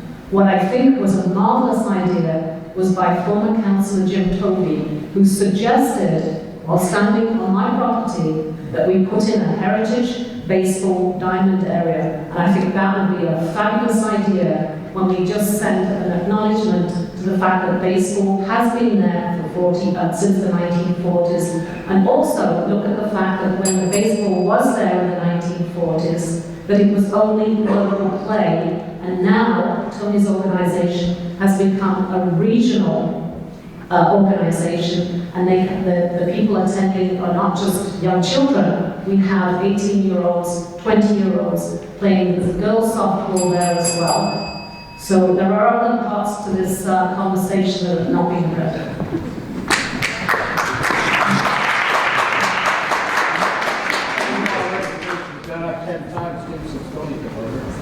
Well, I can't say enough about the Mississauga Majors. I think that the Majors are the gold standard of what you would want to have your child involved with. And 80 Crooks is also one of those spots that the Majors play on. They are a model. And so something that I would like to see, Tony, is to see more diamonds around, absolutely. But Crooks is one of those tried, tested, true, just a real gem on the waterfront. And it's great to also have, when children are playing, a nice breeze coming off the lake to keep them cool as well. So I can't say enough about the organization and also how things run. And so looking for many more years to come when it comes to the Mississauga Majors being active and having children playing as they should in a safe environment. Thank you.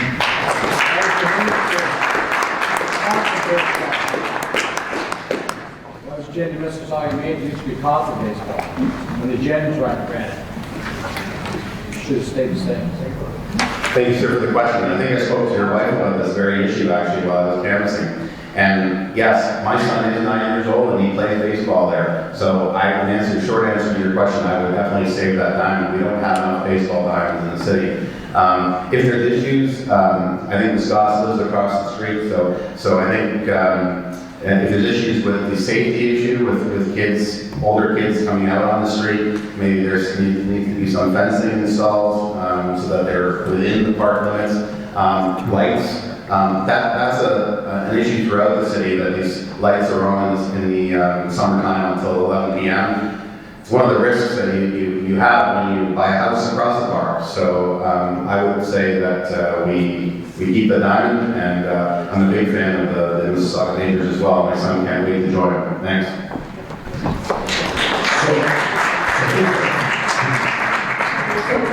30 seconds. After Deborah goes, we're going to limit rebuttals now, so you can just limit all of your answers to the 2 minutes that you have, so we can get this going a bit quicker. Thanks. The safety and security of children is the most important thing. This is a waterfront park. It is also a park that's been used for many years for baseball. I have nothing against baseball. I have nothing against the Baseball Association continuing there. But it does tie up the waterfront park some much needed space for people coming from across the region. If anybody was down at the Crooks Park area during the last 2 years of COVID will have seen how full it was. So it's important that we keep regional space available, and as I said before, the waterfront is for everyone.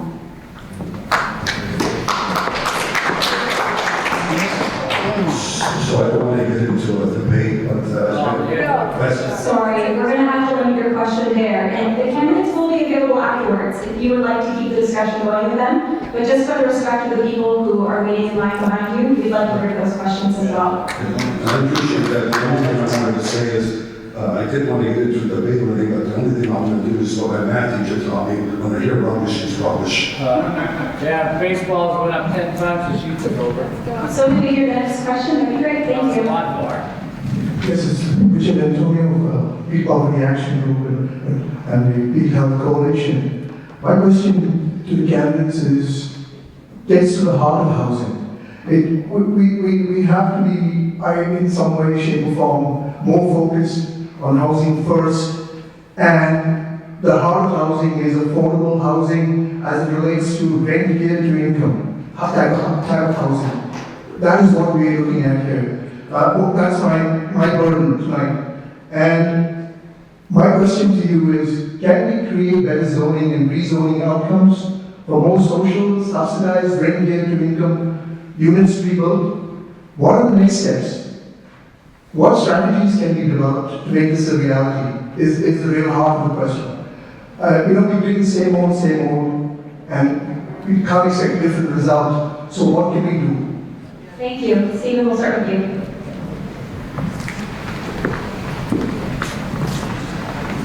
Well, thanks for the question. It's something that we initially started talking about actually at the Compass during Men's Night when I was there not that long ago. And some of the initiatives that are undergoing right now, I think a big topic of our conversation was inclusionary zoning in terms of where that's taking us right now. So that's certainly one part of the larger puzzle. And it also happened to be a situation where for years and years, you had one government punting it to the next government, to the next government, to the next government, and nobody actually took ownership of the file. And this is where you're getting this after a very long time, a very long growing waiting list that this is underway right now. And this is why you're also seeing a lot of activity that is happening from the city of Mississauga, pushing basically, it should be from the federal government pushing down to the cities, and right now it's the other way. It's the cities right now, especially the city of Mississauga, pushing all the way up to the top.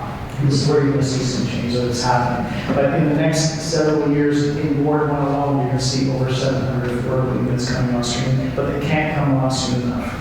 And we're going to continue working on that, as we had talked about not that long ago, and earlier tonight too. But thank you.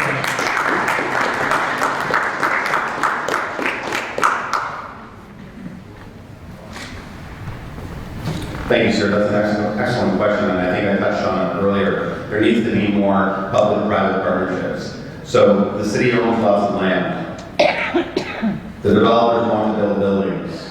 Let them pay for the 100 units or the 200 units. I think you were referring to social housing, right? So there's two aspects here. There's social housing, which is in much desperate need, which the city of Toronto is doing. So that model, by the way, of the city owning the land and influencing developers to build it, that's being done now. Here we push it on, we push the blame onto the region and the province and the feds, and we go back and forth and we talk about it for years.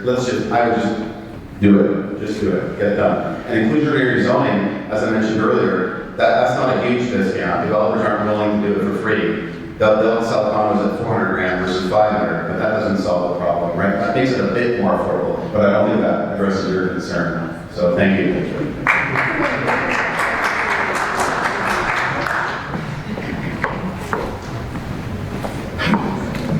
I'm just going to repeat what I said earlier about being at Steve Hall and getting the yield number for inclusionary zoning for the whole of Mississauga, 100 units per year. How's that going to help? What incentives can we offer the development community for building rentals and affordable home ownership? And I just wanted to mention, as of August, the federal government has moved ahead with a rent-to-own housing program, $2 billion worth of spending towards a previously announced plan to double home building over the next decade. How can we tap into those funds? We can't do it fast enough, but we need to be doing something, and we need to be doing this fast. This has been a problem for decades, and it hasn't moved even in the last 4 years. Like, we've identified the spaces, East Avenue, we've identified spaces within Ward 1, but nothing is moving ahead. We just see things shuffling around, more money asked, but we don't move on. So we need to get on with it. Thank you very much for your question. Yes, thank you. I was shocked last week to receive an invitation from the Mississauga Arts Council inviting me to a fundraiser for Bonnie Comedy. The Arts Council receives most of its funding from the city of Mississauga, and as an inducement, I was told that for my $250 ticket, the city would, for a late rebate, would give me $178.50 back. There was an article in Mississauga News that mentioned it on Friday, before the Saturday event, so this was well known. What surprised me was that there were no photographs of that event. It ran on. Stephen, you were at the event. I'm wondering, first of all, I thought maybe your camera broke, but then I didn't see photographs from anyone else. I thought perhaps there was some sort of collusion. Was there an agreement to not post any photographs so that, as the pretend of the event didn't happen, so nobody knew that you were there? And why did you go to the event?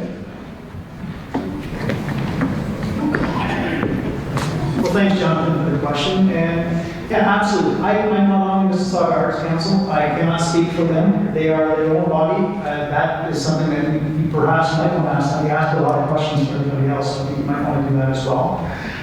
When it comes to the event, I was actually asked by the people that operate Networks if I would like to be their guest, and so I was happy to do that. Most people know here, and if you don't, I'm a huge, strong advocate of the arts. I'm trying to always give more avenues and places for people to perform, to have their whether they're live performers, to give them more spots to perform, especially all through COVID.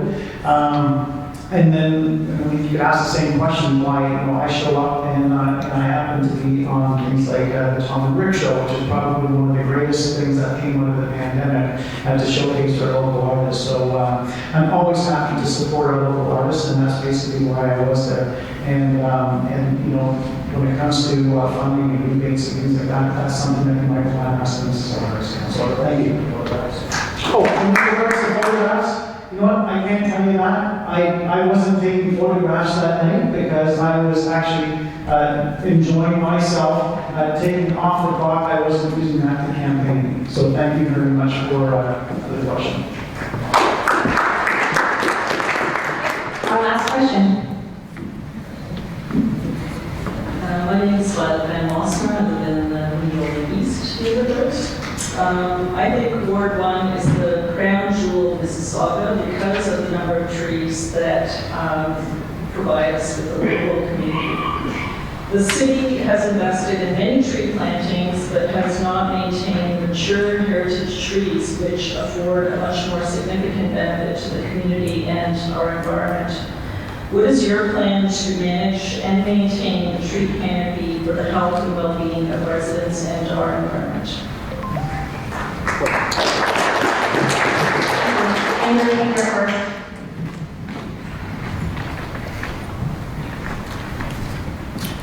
Thank you for that excellent question.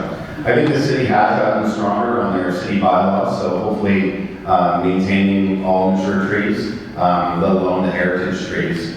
I would definitely reinforce that bylaw. I think there needs to be more enforcement of tree bylaws. People are cutting them on off hours, weekends, long weekends when bylaw officers are off. We had a question actually posed to us with respect to overall bylaw enforcement, and I think that's where that comes into play. So hopefully that answers your question, but we definitely need to preserve our tree canopy and especially those heritage trees. Thank you.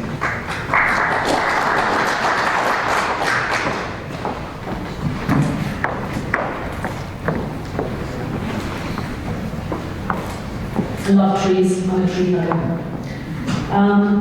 I was disappointed to learn that the forest department is not involved in the planning department when it comes to trees, and I think that's something that really needs to be looked at. They should be integral when we're looking to development. We find that a lot of trees are cut during development unnecessarily, or well, someone's not looking. And unfortunately, because the way the bylaw officers work, this often happens on weekends, so it's too late by the time a bylaw officer comes along. I think it's really important to protect our tree canopy as much as we can. And we know that planting trees, you should have planted a tree last year, so planting new trees, small trees, they need to be looked after and watered. And I can also say that walking around the neighborhoods of canvassing, that some of our tree canopy that's sitting on city boulevards are now aging. So Mississauga, South Mississauga, Lakeview, Ward and Credit were the original subdivisions in many places, and they had trees planted 60 years ago. Those trees are now suffering, they're losing limbs. How can we ensure that they're looked after and that somebody is out there taking care of them? And I know that the city is confined on this, but it is a great concern for a lot of the community that they feel that the trees are not being pruned properly, that are not being taken care of. But I think just as a start, to get the forestry department formally involved in the process with the development and planning would be a really good move, and I think that's something we should be moving ahead with.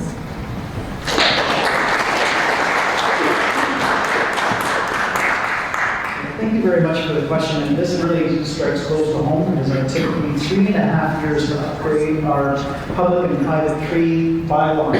The public tree bylaw, that's one that allows for, that was like Enbridge, Rogers, Bell, etc. The last time that was upgraded was in 1976. And so that I had worked tirelessly on, and so anything now over 12 centimeters in caliber. And I must say a huge, great thank you to the Credit Reserve Association, because without them, absolutely being invaluable the whole stretch of the way, and to get that done to protect, especially our brilliant forest. That anything over 12 centimeters in caliber right now needs to have a permit. So it's per tree, per permit, and in terms of how that's done. The fines are significantly higher than they were before, because I agree they were not at the spot, at the places where they should have been. And then as well, some areas were affected by the gypsy moth, or the spongy moth, or the LBV, whatever you'd like to call it.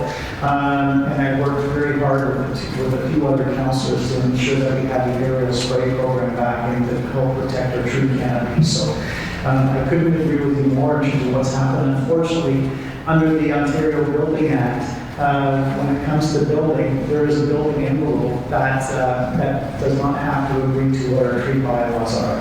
And that's something that I think does need to be looked at as well. But when it comes to what we're able to do with the city, we've got the strongest tree bylaws in place that we've ever had in both history of Mississauga, and I'm very proud of that.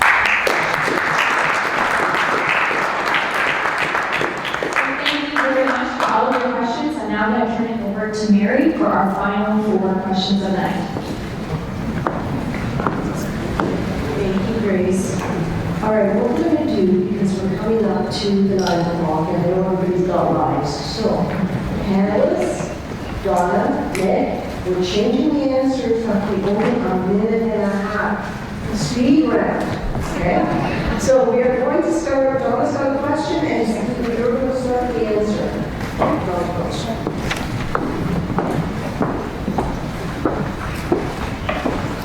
What improvements would you put in place to strengthen the enforcement of our current bylaws? 311 is not a timely nor effective means of securing bylaw officers to the scene of an infraction progress. We currently have 27 compliance and licensing bylaw officers in all of Mississauga, a city of over 800,000 residents. Bylaws without enforcement do not protect our communities from overzealous infill or landowners who decide to remove trees. As our councillor, how do you propose to strengthen the enforcement of our bylaws?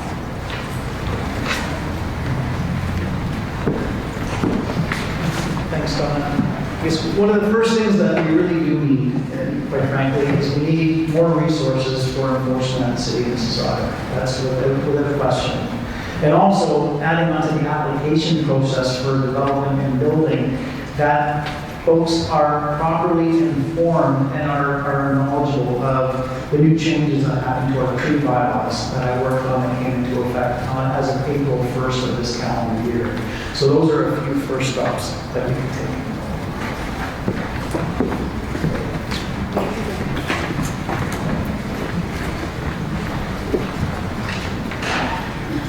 Our current bylaws need reinforcement. I would advocate for an SLA, a service level agreement, to be put in place in order to better enforce our bylaws. Once a complaint is launched via 311, a corresponding ticket is assigned, and a bylaw officer is assigned to investigate and contact the complainant within 2 business days versus the current 4 to 5 standard. Again, heights, front, rear, and side setbacks should always be adhered to and according to approved building plans. Thank you.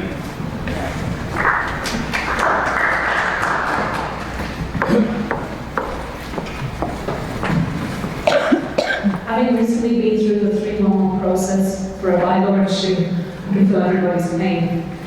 On my issue, I commend the bylaw officer was there within 3 days, initiating a change that was required to meet bylaw. However, the issue of the bylaw infringement would have been addressed, should have been addressed at the planning process and not by me as a resident. We may wish to consider a good neighbour policy. The city takes deposits on grading and other issues. Why not take an additional deposit for being a good neighbour? And each time there is a valid complaint, it's deducted from their deposit. One of the issues I've heard most of the canvassing is in situations where that have arisen from grading, where grading is actually affecting the neighbouring property. There needs to be some accountability from the city on this, and more transparency on the process of infill development. Enforcement is the issue, and there are far too few bylaw officers to handle demand. And additionally, most of the bylaw issues happen on weekends when there is very limited staff. The most common complaints I've heard were noise, dust, working out of hours, grading, and removal of trees or too many trees from a neighbouring property. How can we address these as a good neighbour policy? One of the ladies I spoke to, who was a senior, had 6 construction projects around her home happening all summer.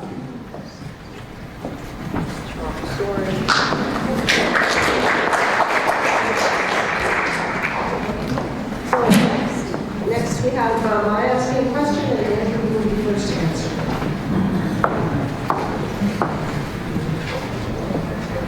As per the provincial and municipal housing policies, new developments require a mix of the housing types to accommodate a diverse range of incomes and household sizes. We're not seeing this in new applications. What measures would you propose to improve housing affordability in our ward? from both a home ownership standpoint as well as a rental perspective. Thank you.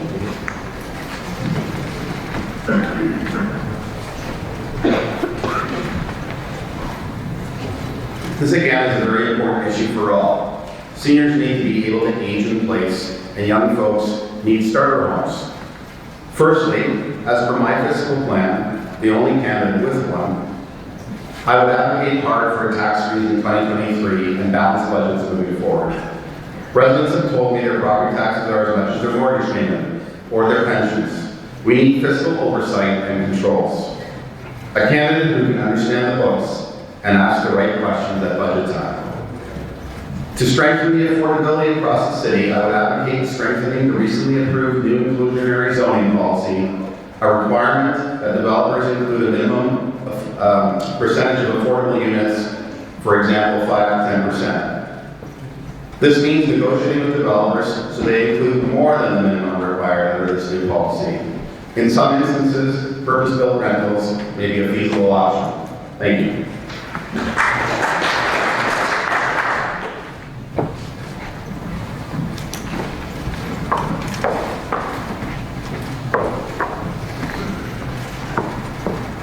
I've spoken to some of these issues already. What incentives can we offer the development community for building rentals and affordable home ownership? I talked about the rent-to-own program that is being offered by the federal government. How can we tap into that as soon as we can? Looking at private-public projects, both TOPCA and Lakeshore supported the indwell building project, which was a passive build constructed quite quickly. And we need to identify any land that lies vacant and unused from government stock. What's the availability of areas that have been sitting vacant for a long time, and how can we use those to build more affordable housing, or use them for housing when we're really stuck, and it's especially for the not having the in from the full program this winter. Thanks.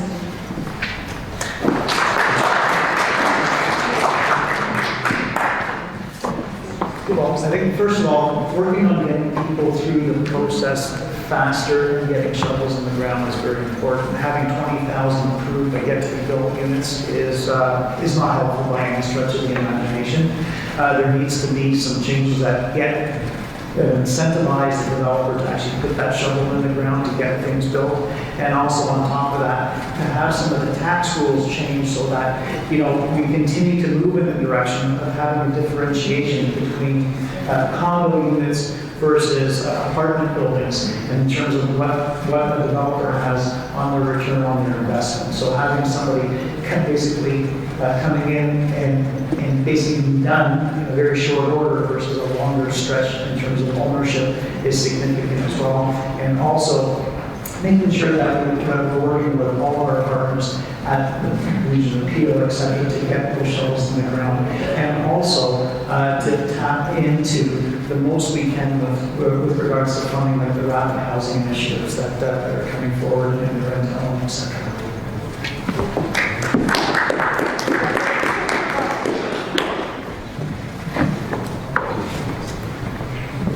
I recently sat on a community meeting for a piece of land that was coming back after 30 years of sitting vacant, and I asked the owner why they hadn't grown before now, and they said the market conditions weren't right.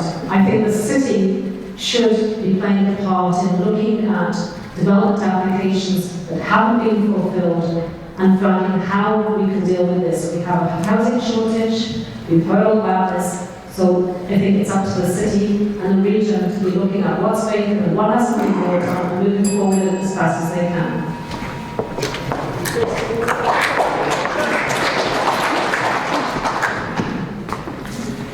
That particular piece of property, that was approved in an OMB decision 30 years ago. There's nothing in the Ontario and in any of the Ontario building legislation that says that you actually have to pull a permit and get in the ground. This is a big problem. And this is one of the things when they're talking about the affordable task force, etc., that is the biggest no-brainer around. The municipality cannot by law or mandate that. That has to come from the province.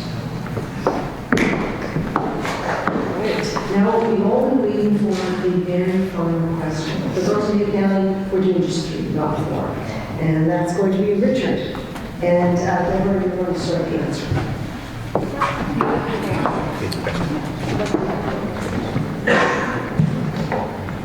Okay. The Port Credit Local Area Plan, which was approved by Council in 2016, noted that there was 1 employment position in Port Credit for every 3.2 residents, but that the target should be 1 full-time professional job for every 2 residents. But since 2016, 8 new mid and high-rise residential developments have been approved, but there has been only 1 development for full-time jobs, that being the post office redevelopment, thus widening the employment gap instead of narrowing it as desired. Do you feel that increased full-time employment opportunities is important in Ward 1? And if so, what steps will you take to ensure that more full-time jobs can be brought into Ward 1?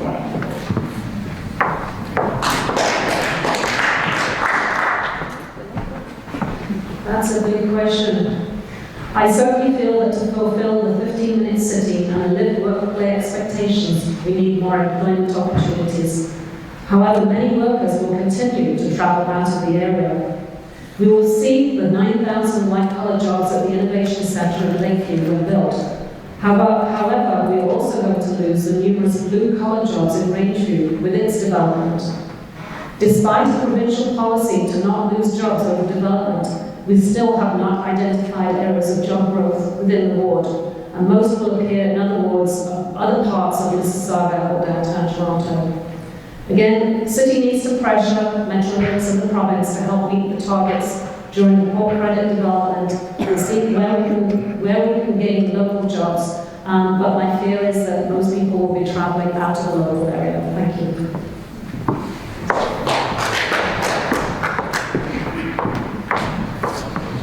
So this is another topic that's near and dear to my heart as I actively work with the city's economic development department to encourage, and not only encourage, but keep employment in the ward. For example, we're working on keeping our port and port credit.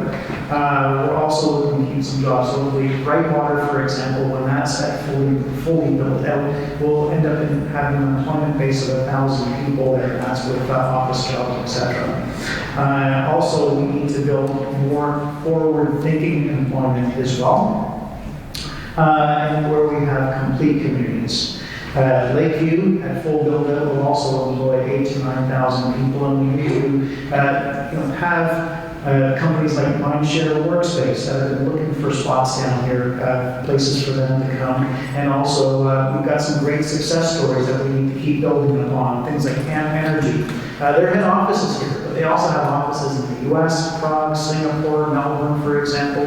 So we need to really push and focus on some of the great things that we're doing here. We've got a very robust tech sector that's starting. Our sciences, especially north of the city, are really starting to find great roots here, and we need to foster that more and more. And a lot of that we'd like to see down here, because building better communities, not a solution for everything. We need that employment based in. Thank you.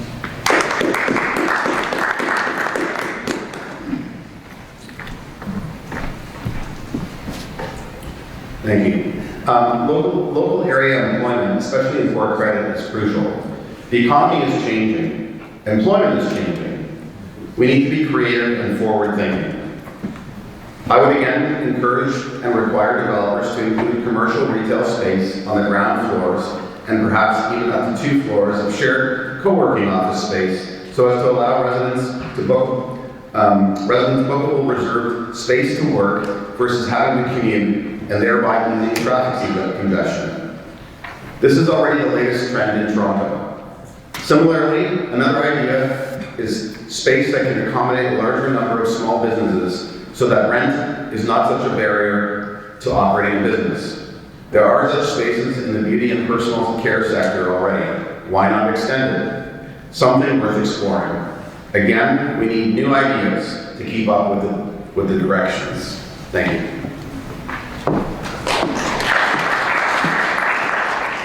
And down to the final closing statements. Each candidate has 2 minutes, and based on the draws, it's going to be Andrew, Stephen, and Deborah.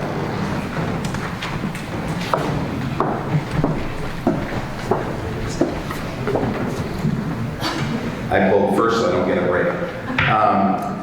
What can I say? It's been a long campaign. I've talked to many of you, canvassed over 10,000 homes.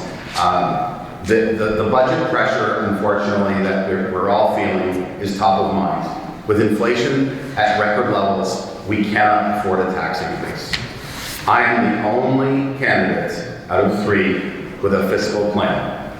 You have a green sustainable option with my first opponent. You have even a greener option with the councillor, the current councillor. You have the other choice. The only choice is to vote for a fiscally conservative, budget-minded, responsible councillor.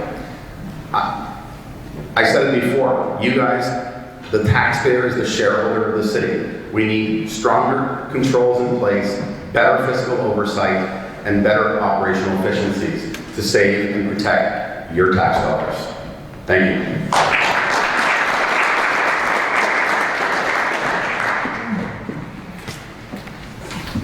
Well, once again, I just want to thank the hosts for this evening, and also to thank everyone who took the time to come out and be with us here tonight.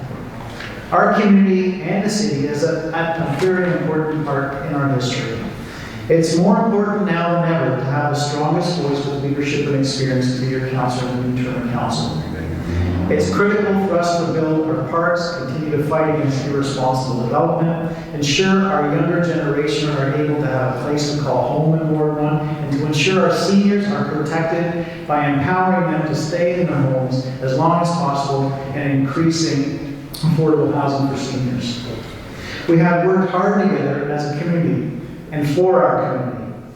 This is not a time for change, it's a time for continuity with experience in leadership. We have a lot of projects planned and underway. Now it is to ensure that they are completed as intended and on budget and on time. On October 24th, vote for the strongest voice with experience and leadership to ensure the job continues to get done, and vote to re-elect Councillor Stephen Dasko. Thank you very much.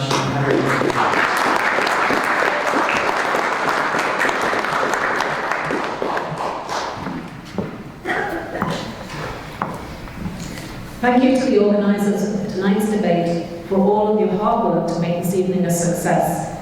Thank you also to Stephen and Andrew.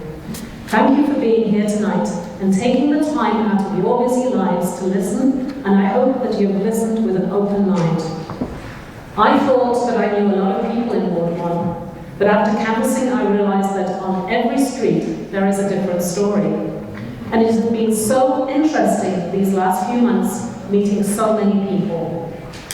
I now know many more of you and many more of your issues. You told me why you love our neighbourhood in Ward 1. You told me your dreams. And you also told me your fears and frustrations. And I won't forget what you said to me. After going to City Hall to fight on your behalf in the past, I'm now running to be councillor so that I can bring City Hall to you. I'm not running so that I can speak for developers, or the mayor, or even the past mayor. What you see is what you get. A community advocate who has been your voice speaking to your best interests. I'm going for you to make sure we have a strong voice in all the decisions that affect our daily lives. Now is the time for bold leadership, so that we have a Ward 1 where no one is left behind. It won't be easy, and we will have a fight on our hands with many of the usual suspects. So please work with me, join me, as we fight to make Ward 1 not only better, but the best it can be. Please vote for me, Deborah Goss, on October the 24th to be your Ward 1 councillor. Thank you.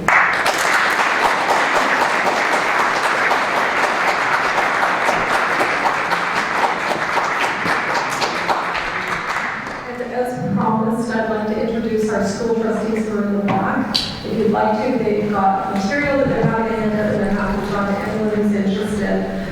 In the back we have Alexa Barkley, we have DJ Boskar, we have Leanne Cole, we have Mohit Harkar, we have Paul Skipper. We're happy to talk with you. And if you're not meeting out yet, 3 weeks from tonight, we're And I think that the topic will be interesting to you all in the town hall portion, because what it, I think, is raising the alarm. And we have the president of the firefighters union coming out to talk to me about, are we ready for the influx of people who are coming to our doorstep?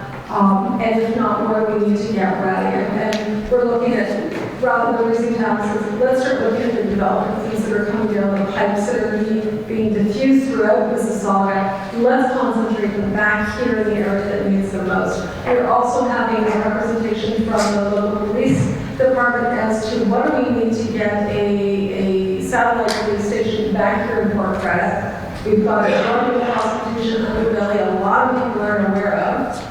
And we've got a lot of stores that are being broken into and windows smashed. Heck, I walked stolen out of my car in broad daylight. So we need to be addressing these issues. We're not talking about ideas, we're talking about solutions. So mark your calendars November 10th. And I want to thank everyone for coming out. It was a cold night to do it. And I appreciate each and every one of you. Get out on the 24th and vote. I know you know, you're already here. And say hello to our trusty candidates in the back. Thanks, Karen.